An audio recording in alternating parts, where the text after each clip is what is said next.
Magandang buhay po mga ka-Hypro and welcome po sa ating kwentuhan session. Para sa araw na ito, kasama ko po si Sir Gian. At ako po, syempre ako po ang inyong chairman ng iPro Trading ng iPro Savings and Credit Cooperative. At ngayong tanghali, ang pag-uusapan po natin ay gaano kahalaga ang General Assembly sa isang kooperatiba. Naku, maano pong topic ito. Sakto sir, no? Kasi parang sa atin dito sa cooperative natin, malapit na rin ang natin General Assembly. Yes po. Parang and tamang-tama ang topic natin ngayon. So, ginawa talaga ni Sir Eric itong topic na ito para hikayatin ng ating Yun ang first mga miyembrong mga nanonood para po umattend ng General Assembly ng iPro Savings and Credit Cooperative na gaganapin itong July 27. No? Yun po ay Sabado. Kung matatanong po ninyo bakit naging July ang ano yun? General Assembly ng iPro Cooperative at hindi January to March, attend po kayo ng General Assembly. Yun ang best answer. At doon po namin sasabihin kung bakit po naging biglang July ang General Assembly ng iPro Cooperative. Pero sa mga kamay-ari po natin, lalo kay Sir Danilo Lim na parating nanonood, welcome po sir and happy anniversary po sa atin dito sa iPro Cooperative. Dahil ang date po kung kailan officially na i-register ang iPro Cooperative sa CDA or sa Cooperative Development Authority ay July 1, 2022. Yeah. So, Yay! Happy second anniversary. Second year na. Second so, year. pwede nang mag-multipurpose. Attend po kayo. Attend po kayo. Attend po kayo ng Tapos ating na po ang General kwentuhan Assembly. natin. Matindang lang po tayo. Uy, and then ayan po si Sir Eduardo Afable. Hello, sir. Hello, sir. Oo, parang na-miss ko kayo si Sir. Okay, sige po. So, sige, Sir Gian, ano ang magiging topic natin? Ayun, sir. Since malapit ng ating General Assembly, so yun talaga ang topic natin. Gaano ba talaga, sir? Ang question kasi parang, gaano ba kasi kahalaga talaga ang magkaroon ng General Assembly sa isang cooperative? Okay, sige. Kung baga sa parang sa ano na lang, personal opinion mo. Okay, sige po. Pero bago po yan, tingin ko, no, para sa mga nanonood natin, kailangan nating i-define kung ano yung General Assembly, di ba? Okay, sige. Kasi nung una ko rin pong narinig ang General Assembly, hindi ko po magets kung ano yung General Assembly. Nakita ko po kasi ang isang General Assembly sa Santa Maria, cooperative yata yun, or Tagum Cooperative sa Davao. Nung umattend kami doon, kasi po parang kinuha nila kami as parang investment consultants. Okay. Parang, ayun sir, yung first time? Oo, na nakita ko doon. So, mga 2018 or 2019 po yun, no? So, umattend po kami ng General Assembly. So, nung umattend kami ng General Assembly, nung nakita ko yung General Assembly, parang, syempre ako, as unang nakita ko siya na ganun, parang hindi pa siya ganun ano ba General Assembly? Bakit General Assembly yung tawag? No? So, parang dapat malaman po natin ano yung General Assembly, no? Okay. So, para po sa kaalaman ng lahat, ang General Assembly po, ito po yung ito po yung lahat tayo, no? Lahat po ng miyembro ng kooperatiba, kapag po tayo ay nagsama-sama, parang gumawa tayo ng isang assembly na pangkalahatan para sa ating lahat ng kamay-ari, no? So pag po tayo ay nagkaroon ng General Assembly, ibig sabihin lahat ng kamay-ari na may karapatan na bumoto. Tama. At iba yung mga members na hindi rin boboto. Pero doon po nire-report lahat ng nangyari doon sa ating kooperatiba nung nakaraang taon. And then ang General Assembly po, ito po ang ang highest level ng policy making body natin, no? Pagdating po sa kooperatiba, ibig po nung sabihin, kumbaga tayo po yung General Assembly po, ang equivalent nun sa mga corporation ay mga shareholders. Ganon, no? So, parang, syempre, ang pinaka-importante po sa lahat, no? Halimbawa, sa isang kumpanya, ang pinaka-makapangyarihan talaga dyan ay shareholders, no? Yes, CEO or General Manager sa kooperatiba, siya yung tumitingin ng operation ng buong kooperatiba, no? Pero, kapag dating po sa mga decision-making, kung saan papunta ang isang company, yung mga shareholders po ang nagde-decide dyan. So, sa atin po sa kooperatiba, tayo pong General Assembly, ang magde-decide ng mga kinakailangan nating kung saan pupunta Tama. yung ating kooperatiba, no? Yes. So pagdating po sa co-op, hindi po yung board of directors, hindi si chairman ang pinaka makapangyarihan or hindi si general manager, no? Hindi si CEO ang pinaka makapangyarihan. Kung hindi po yung General Assembly na kayo pong mga miyembro doon, lahat po ng miyembrong mga nakikinig ngayon, si Ma'am JD, si Sir Danilo Lim, si Ma'am Mean, si Sir Eduardo. Oo, si Sir Eduardo ba ay member na natin sa co-op? Parang yata no? Mukha nga, sir. Kung hindi pa, pwede pa po kayo, Pwede pa sir, po. humabol. July 27 pa naman ang ating General Assembly. So sa General Assembly po na yon, pag nagsama-sama po tayo sa meeting na yon, yun po yung mga pinakamakapangyarihang body pagdating sa ating kooperatiba, no? Yes. So ganun po ka-important yung General Assembly, no? Kasi syempre, halimbawa, no, sa pamilya lang din, di ba? Parang kung merong isang family decision, dapat at least majority Tama. ng mga members ng family ay nandoon, 'di ba? Yes. Parang sa lahat naman sa pagde-decide kung sino magiging presidente, Tama. 'di ba? Parang botohan, 'di Botohan. ba? Kung ikaw yung majority wins, sabi nga nila, dahil syempre ang prinsipyo natin sa botohan ay tinitingnan ng nakararami kung ano yung pinakamaganda para sa co-op, no? So doon magkakaroon ng isang magandang desisyon para sa kung saan papunta po ang isang Yes. kooperatiba. Kumbaga, sir, parang ang tawag dun sa sinabi mo ay democratic process. Sir. Yung Which yan, is nasa principle ng cooperativism, Yes. tama? kung paano itinayo ang isang cooperative, ganun. Kumbaga, lahat talaga, regardless Diba, sir? Kasi, kagaya nga sabi mo kanina, kapag sa corporation, mga shareholders siya, so most likely kasi parang ang mga decision makers lang doon is yung mga nasa board of directors. Pero unlike dito sa cooperative, as in lahat talaga siya. Diba? Regardless kung magkano yung shares mo, kung kahit isang share lang yan, basta may karapatan tayo, kasama tayo sa General Assembly. Diba, sir? And yun nga 'di ba? Ang difference ng isang corporation, most likely, yes, shareholders ang pinaka makapangyarihan, pero majority kasi minsan kung sino yung nasa board of directors, sila yung mga majority, no? So and dito po sa atin sa kooperatiba, kahit na gaano kaliit ang share natin, 'di ba? Kahit yung minimum lang ang meron Yes. tayo, ang count po dito is parang one head one vote. Correct. No? So parang hindi talaga tayo makokontrol ng iisa lang. So kahit na yung isang member na meron siyang maximum 10% Tama. ng shares ng buong kooperatiba, yung isa sa atin ay merong minimum, pero pagdating po sa botohan natin, iisa pa rin po ang boses nila. Yes. No? So kaya po napakahirap mag-decide kasi di ba? Kasi hindi po ito katulad ng korporasyon nga. Kunyari, kaming dalawa lang ang majority shareholders.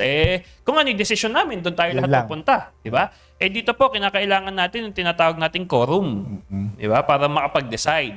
Parang nasa Congress, di ba? Yes. Yung mga representatives natin, kinakailangan ng quorum para makapag-decide. So ganun din po sa atin sa kooperatiba. That's why parang yung natin, sir, di ba? General Assembly natin, ngayong month pa lang mangyayari. Oo din. At saka meron pang isang dahilan. Ay. So kung At gusto saka niyo na pong po yan. malaman, attend po kayo sa General Assembly. Okay, so sige sir, based doon sa binigay sa atin ni Sir Eric, ano ba yung natin? Okay. Yan. Sabi po dito, the General Assembly shall have the following exclusive powers which cannot be delegated. So hindi ito po pwedeng ipagpakay chairman na lang, ipagpakay manager Manager na na lang. So dapat po tayo talaga dito. Yes. Ano po ito? Okay. Ito po yung number 1. So, to determine and approve amendments to the Articles of Cooperation and Bylaws. So, yun. Kumbaga, sir, parang, di ba, since Articles of Cooperation and Bylaws, ito yung mga alituntunin or mga dapat sundin ng isang cooperative, sir, di ba? Paano yung gagawin? So, kumbaga, ito yung major, talaga siya, major action na kailangan gawin. So, kaya kailangan buong assembly or general assembly, lahat ng members, so dapat pagboboto-botohan siya para ma-approvean siya. Kaya, sir, isa sa mga ay hindi siya pwedeng i-delegate. Correct, tama. Halimbawa po, dito sa ating sa iPro Co-op, 'di ba? Nung nagkaroon po tayo ng General Assembly nung isang taon, 'di ba? Parang pinagbotohan po doon, kinakailangan na dapat hindi naman kumpleto, pero halos lahat tayo ay nandoon. Kasi may mga major decisions po katulad sa General Assembly last year na mula sa isang institutional na cooperative, no? Ay nag-decide tayo na magiging national and residential tayo. Napakabigat po na desisyon noon. Correct. Kasi parang nag-iba po yung way kung paano natin kinoconduct yung business ng ating kooperatiba, di ba? So yun ay hindi natin po pwedeng, hindi, bahala na si chairman mag-decide dyan, no? Kasi malaki po yung impact noon pagdating sa sa operations ng cooperative and sa profitability nating lahat, di ba? So yung mga bagay po na yon, halimbawa yung pagiging national natin ng iPro, hindi po pwedeng board lang ang mag-decide. Tama. Dapat po sa General Assembly, kapag kumpleto tayong lahat, konti ang absent, naintindihan ng lahat kung ano yung mga proposal ng Board of ano ba sa atin? Nung board nung board natin, kung ano yung mga policy na kinakailangan ng changes, dapat po maunawaan natin yon, maintindihan natin, makita natin yung vision kung bakit kinakailangan ng mga changes na yon. Yes. And kung nag-agree po kayo sa changes na yon, kinakailangan nyo po syempreng i-exercise yung karapatan ninyo na bumoto. Kailangan i-approve.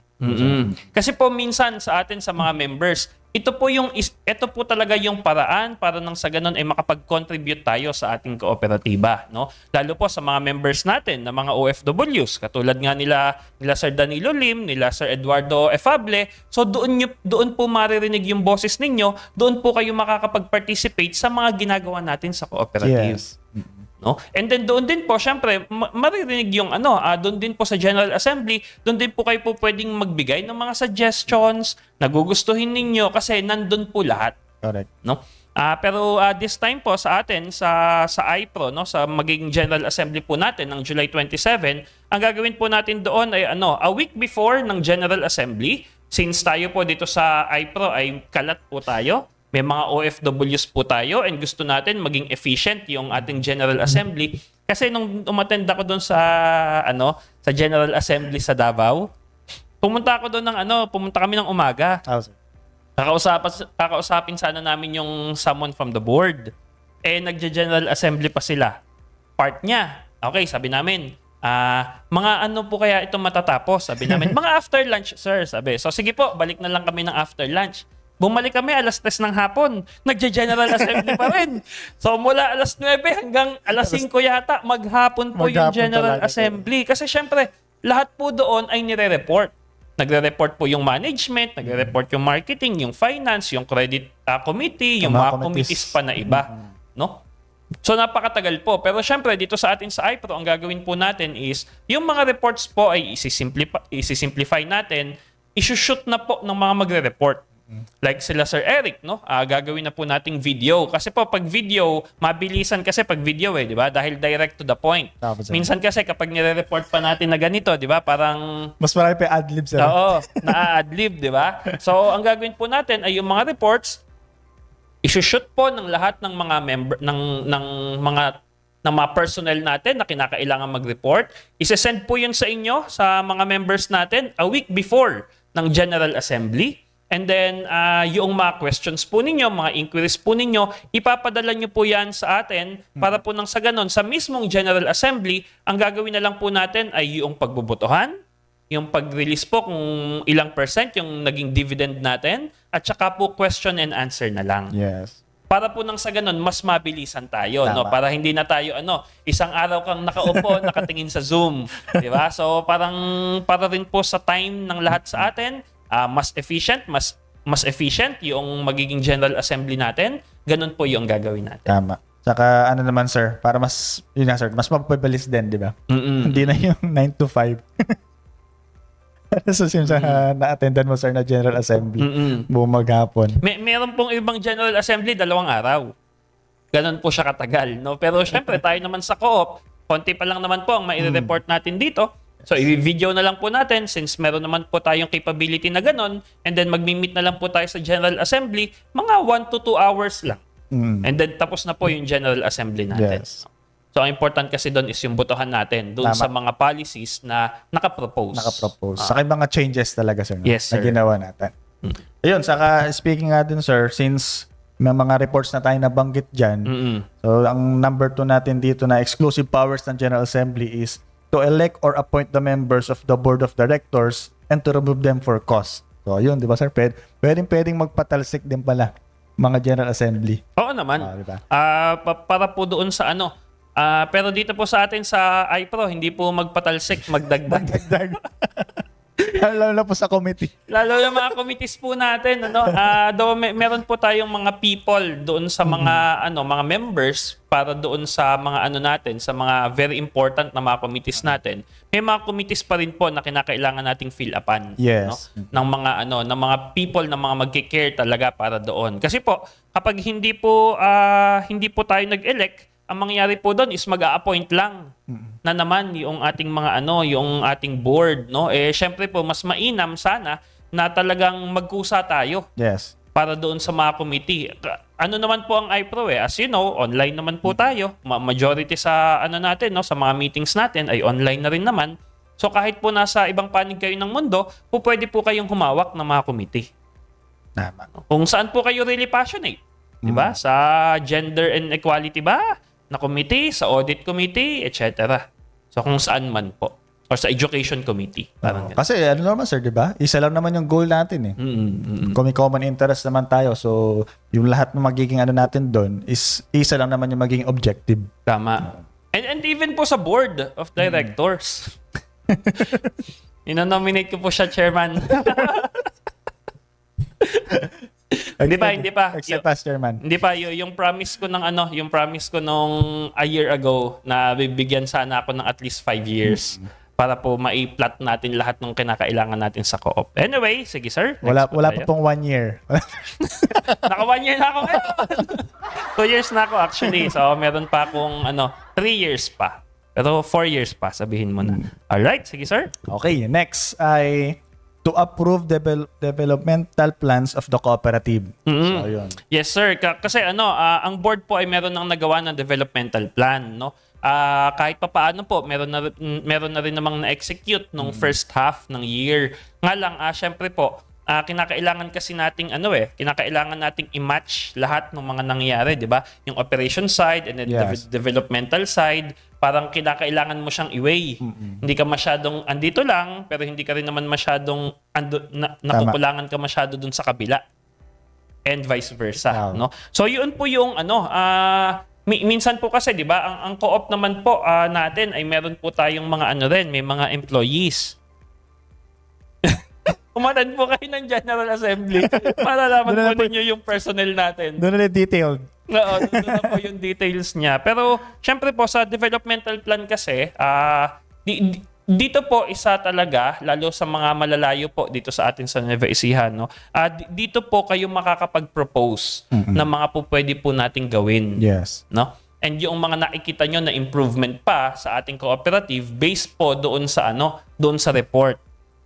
Kasi wala sa tohanan lang din naman, no, as members, wala naman po tayong main na basis talaga kung ano ang nangyari sa ating cooperative kundi doon sa mga reports. Tama. Na manggagaling po doon sa ating sa management team, sa board, no. So itong developmental plan na ito, kung meron po kayong nakikita na alam niyo yan, kung kayo po ay tumitingin or kung kayo po ay miyembro ng ibang kooperatiba, di ba? And nakita nyo na, uy, sa co-op na ito, may maganda silang ginagawa sa co-op na ito, i-propose nyo po yun sa developmental plan natin. Sabihin nyo po na, sir, sa ganitong co-op, meron silang ganito ang ganda ng benefit noon.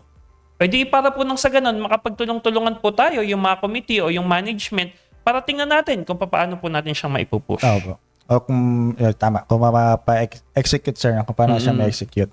Dahil sa developmental plan, sir, kasama din talaga dyan yung sa budget, sir, di ba? Para alam natin kung paano i-allocate din yung available na funds natin sa cooperative.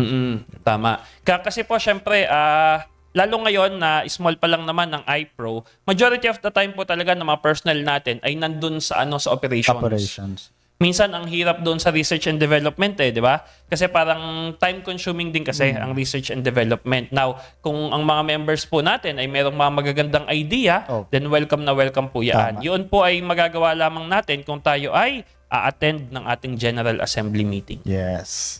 Para maraming idea, sir. Oo. Maraming execute. Yes. Tapos last naman ay Such other matters requiring a 2/3 vote of all the members of the General Assembly as provided in this code. So yun, sir. Parang example nito, sir, yung halimbawa merong isang malaking project, no, na ano ang isang cooperative. Halimbawa sa mga merong samahan ng mangingisda, kailangan nila ng parang fishing boat, diba, sir, para mapalawak yung operation nila. So parang kumbaga parang yun ay merong kalakip na malaking pondong kailangan.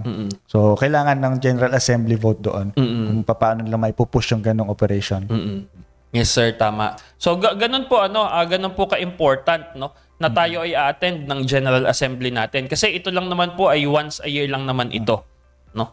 Well, sa ngayon, once a year, no? Pero magkakaroon po tayo ng mga changes pagdating sa ating General Assembly para po nang sa ganun ay magkaroon tayo ng at least 2 times a year na General Assembly dito sa atin sa iPro Cooperative.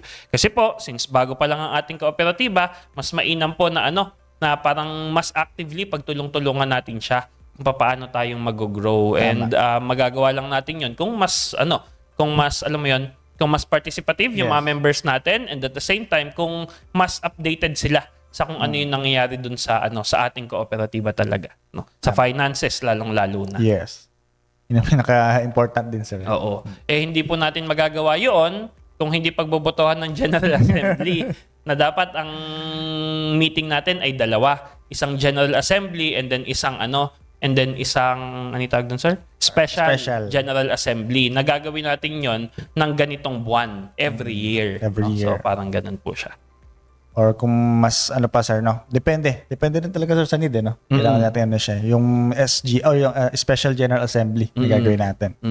And sa atin pong mga members and sa mga hindi pa at hindi pa nag-member ng iPro Cooperative, majority po, kung kayo po ay mga members ng cooperative ninyo or ng iba pang kooperatiba, ito po ang isa sa mga pinakamahihirap na talaga, pinakamalalaking challenge ng leadership ng pagdating sa isang cooperative, no? Na yung pag-attend ng mga members nila sa General Assembly meeting. Sinasabi po 'yun ng CDA, no? Ang isa sa mga malalaking problema ng ng cooperatives ay yung participation ng General Assembly.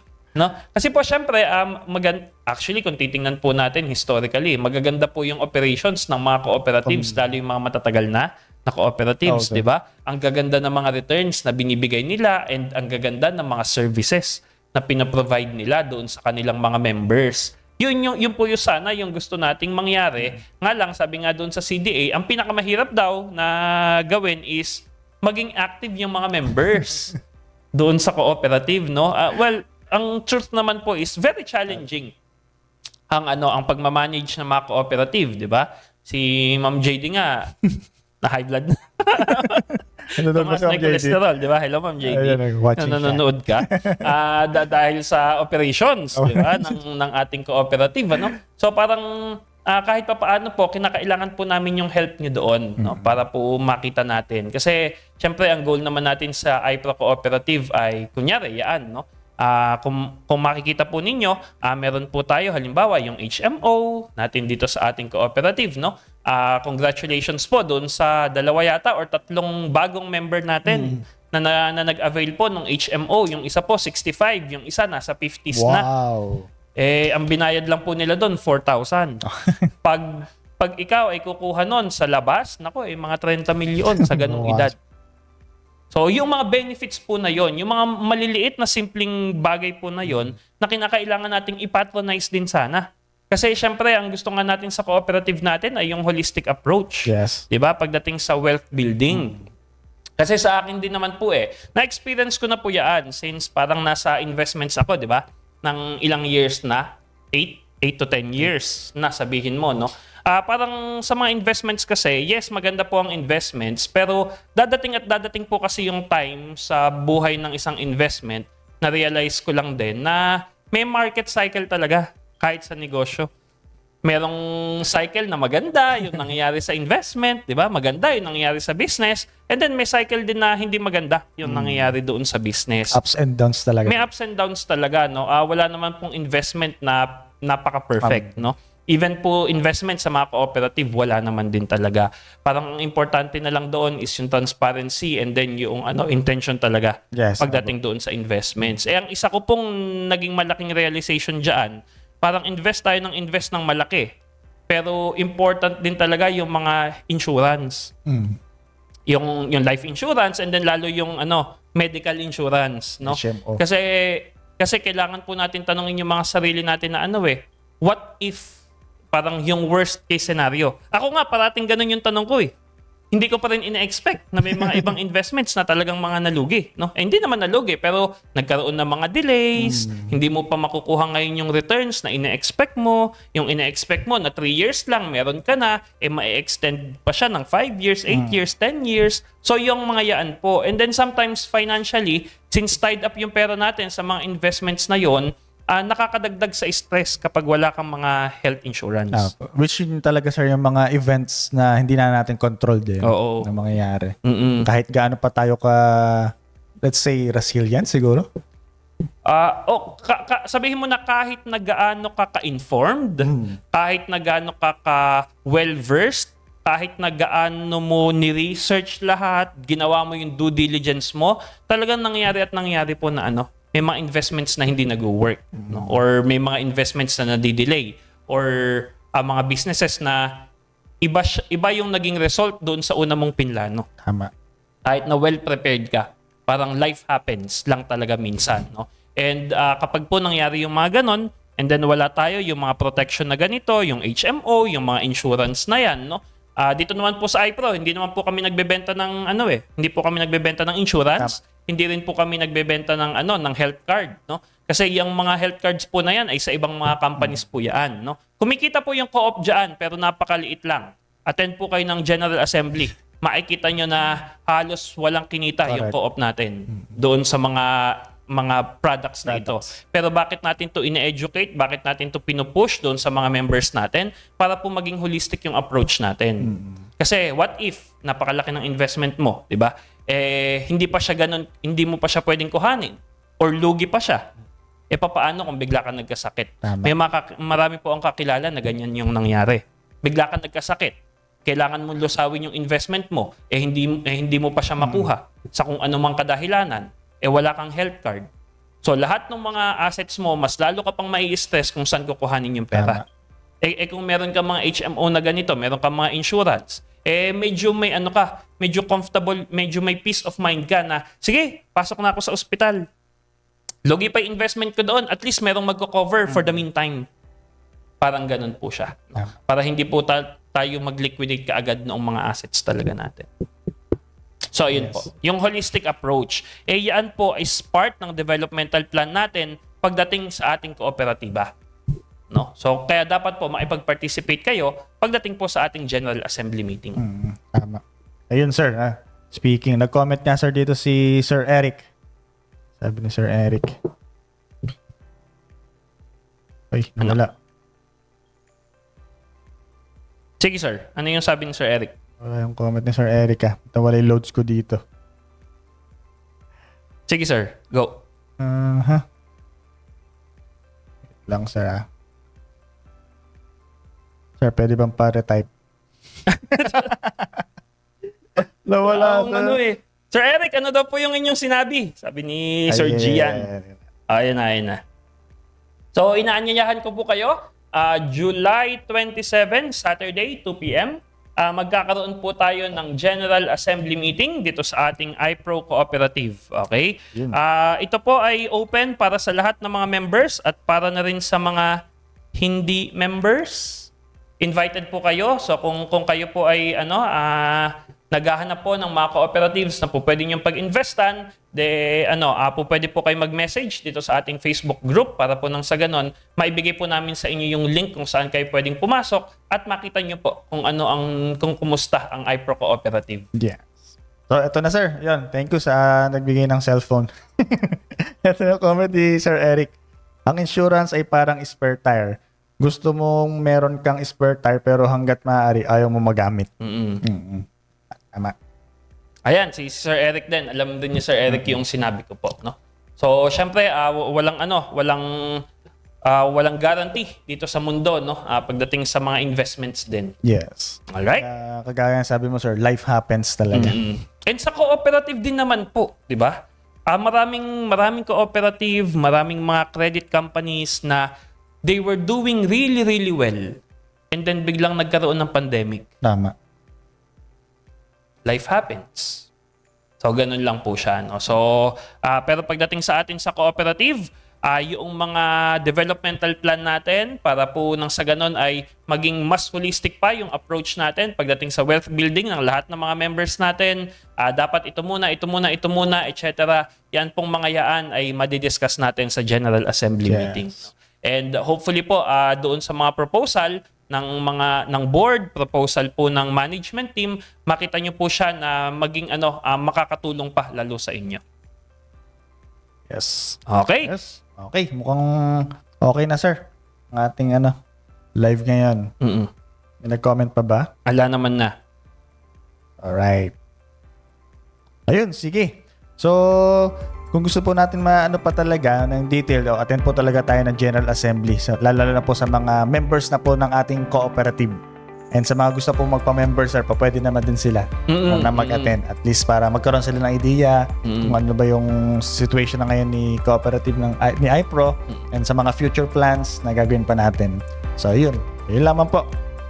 Okay, so maraming salamat po sa inyong pagsama dito sa ating kwentuhan session. So, see you next week sa susunod po nating episode na kung ano man ang magiging topic natin para sa next week.